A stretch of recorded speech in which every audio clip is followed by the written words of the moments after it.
السلام عليكم soo dhawaada asxaabteeda aan jeclahay meel walba adduunka ka joogtaan axbaabi soo dhawaada waa walaashiina Nolina Lady Boss iyo mar kale maanta waxaan idiin wadaa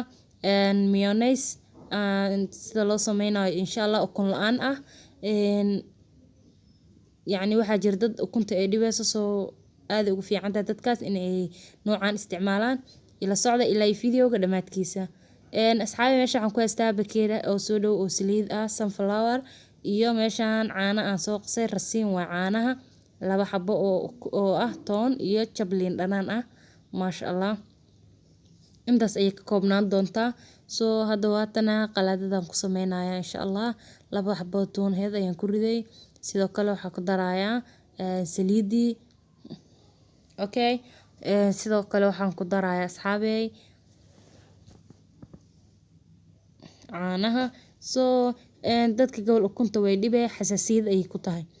sidaan u samaysan karaa qofka ukunta hadii ay xasaasiyad ku tahay maasha Allah waa easy wayna fududahay liinta jeexaheed ayaan ku miiray waxaan ku darayaa wax yar oo ah cusbo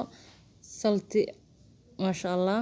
waadna cusbada shiidan waaye wax yar ayaan uga dari doonaa insha Allah si oo dhadhan ugu yeesho soo waa soo shiidaya asxaabteeda aan jeclahay waa kana markii aan soo shiiday sidaan ay ku soo baxday maasha Allah aad u adkaatay way fariisatay soo ina si fiican u shiido loo baahan yahay waa kana hadii aad family Nolina kamid ahayd like iyo share gareey like na saar hadii aadan ahayn subscribe ta saaro gambaleelka furo si aad u noqoto daawadaha ugu horeeya ee hela fiidiyoyada aan soo gelino